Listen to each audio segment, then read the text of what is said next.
মাত্র ১০০ টাকায় আপনারা পেয়ে যাবেন কাঁকড়া ভুনা এবং মাত্র ৫০ টাকায় আপনারা পেয়ে যাবেন কলিজা সিঙ্গারা। কোথায় এবং কিভাবে পাবেন আপনারা তা জানতে সম্পূর্ণ ভিডিওটি দেখতে থাকুন। আজকে চলে গিয়েছিলাম আমরা পতেঙ্গা নেভাল পয়েন্ট রেস্টুরেন্টে। ওইখানে গিয়ে ট্রাই করলাম ওনাদের কলিজা সিঙ্গারা, কাঁকড়া ভুনা এবং লুচি। তাদের ডেকোরেশন ছিল খুবই অসাধারণ। অনেক ছোট্ট একটি জায়গার ভিতরে তারা খুব সুন্দরভাবে ডেকোরেশন করে রেখেছিল। তাদের এখানে প্রত্যেকটি আইটেমের মূল্যই বাজেট ফ্রেন্ডলি হওয়ায় প্রচুর পরিমাণ ভিড়ও ছিল এই দোকানে। অর্ডার করার কিছুক্ষণের মধ্যেই আমাদের কাছে চলে আসলো আমাদের কাঁকড়া ভুনা, লুচি এবং সিঙ্গারা। এই জায়গায় সিঙ্গারা গুলো ছিল 7 পিস সিঙ্গারা মাত্র 70 টাকায় আর রেগুলার সিঙ্গারা 50 টাকায়।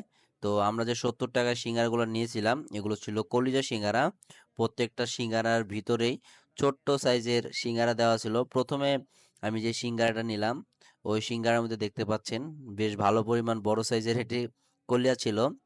আসলে এত কম টাকায় ওনারা যে কলিজা সিঙ্গারা প্রোভাইড করতেছে এটা হলো একটা নামমাত্র, যে আপনারা 70 টাকায় 7 পিস কলিজা সিঙ্গারা খেতে পারতেছেন। আমরা বাইরে থেকে যেসব কলিজা সিঙ্গারা 30-40 টাকা দিয়ে খেয়ে থাকি, আসলে এখানকার এই 5টা সিঙ্গারা মিলে ওই একটা সিঙ্গারার সমান হবে। তো এখান থেকে এরকম ছোট সাইজের কলিজা সিঙ্গারা আপনারা খাবেন কিনা এটা আপনাদের ব্যক্তিগত সিদ্ধান্ত। কাঁকড়ার সাথে এখানে খাওয়ার জন্য আমরা নিয়ে নিয়েছিলাম লুচি। তো লুচির সাথে ওনাদের যে কাঁকড়ার গ্রেভিটি ছিল খুব ভালো লেগেছে আমার কাছে।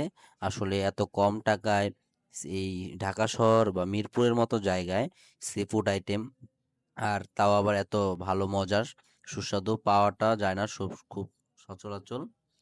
তো ওনাদের এই কাঁকড়াগুলো আমি যদি আউট অফ 10 এর রেটিং দিতে চাই, আমার কাছে আউট অফ 10 8.5 দেওয়া যেতে পারে।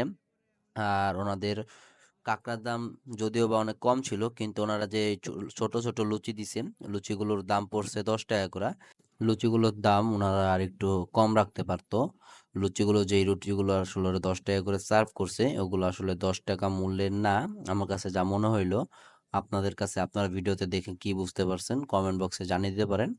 আর আমার আজকের ভিডিওটি ছিল এই পর্যন্তই। এরকম ভিডিও পেতে আমার চ্যানেলটিকে লাইক করে রাখুন আর ফেসবুক পেজ থেকে দেখে থাকলে সাবস্ক্রাইব করে দিন।